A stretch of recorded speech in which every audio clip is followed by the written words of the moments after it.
We do have some time to go, but excitement is building as we learn more on what to expect from the 2026 FIFA World Cup. Toronto will be the site of 6 games at BMO Field starting on June 12th, while 7 matches will be hosted at Vancouver's BC Place Stadium. Mexico will get 13 games, including the opener on June 11th, and the U.S. will host the most action with 78 of the 104 games. Okay, we know this is a big opportunity for Toronto, the city expecting about 300,000 visitors during the tournament, which could generate hundreds of millions of dollars for the local economy here. There is a lot that needs to happen before we get to the 2026 World Cup, though, including massive retrofits at BMO Field. With more on this, we're joined by Sharon Bolenbach with the City of Toronto. Thanks for being with us today, Sharon. Thanks so much. Great to be with you, Melissa. Okay, we talked about, the big expectations for visitors, for revenue for this city during the World Cup. I wonder if we could compare this upcoming event with something we've hosted in the city before. Wow, that's a great question. Toronto's had a great history of hosting major events. We've hosted several FIFA events here, including the U20s, FIFA U20 Championship in 2007 and the Women's World Cup in 2015. So lots of FIFA experience by this city, but I think we're in for a real treat and something that probably none of us can imagine the size and scope of the World Cup coming up in 2026. Definitely, and it's putting Toronto on the global stage, a lot of eyeballs on us. What needs to get going here to get ready for the big tournament?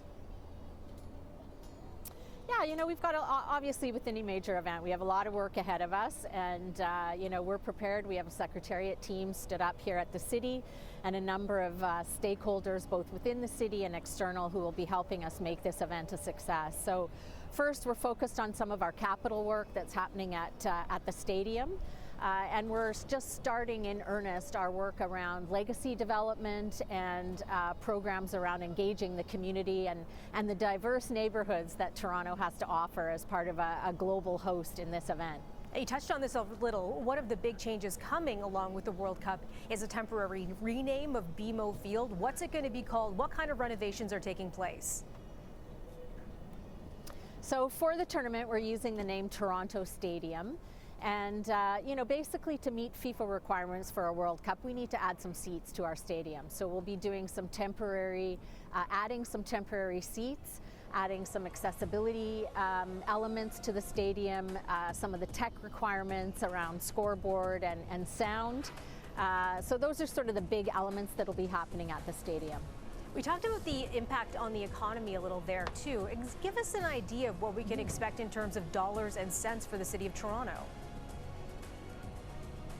Well, Melissa, the size and scope of this event is really something that's a bit hard to even wrap our minds around. And a World Cup is the largest sporting event on the planet.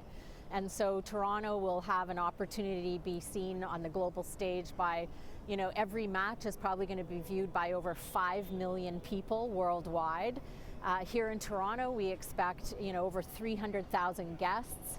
And engaging our communities and neighborhoods across the city. So there will be an opportunity for real economic, social, and cultural development here in the city. And I think it's good timing. We know that especially our hospitality sector are still recovering from COVID, and so this is an opportunity to give that sector in our city a real boost. I'm thinking back to the Pan Am Games. That was a huge event that we had here. Mm-hmm. Are there any lessons that we've learned from that time when we look ahead to 2026? Yeah, I think, and we're having some discussions, and we'll have more with our colleagues who were part of Pan Am Games to tap into those learnings. But, I think how we create a fan experience, I think that really worked well for the Pan Ams. Creating that energy, that engagement of community, and really creating some excitement in the city, and that fan experience like no other is something that we did well in Pan Am's, and we want to sort of duplicate that and add to it where there are learnings to be had. I've got a bit of a controversial question for you. Who will you be cheering for? Okay. Well, you know what? I'm Team Canada all the way. I have to admit it. I wear the maple leaf, with great pride, And you know, the fact that we have the opening match in Toronto with the Canadian men's national team is such a win for us.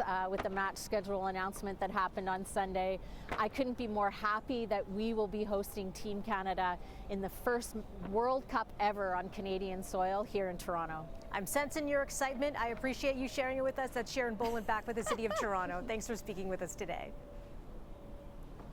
Thanks so much.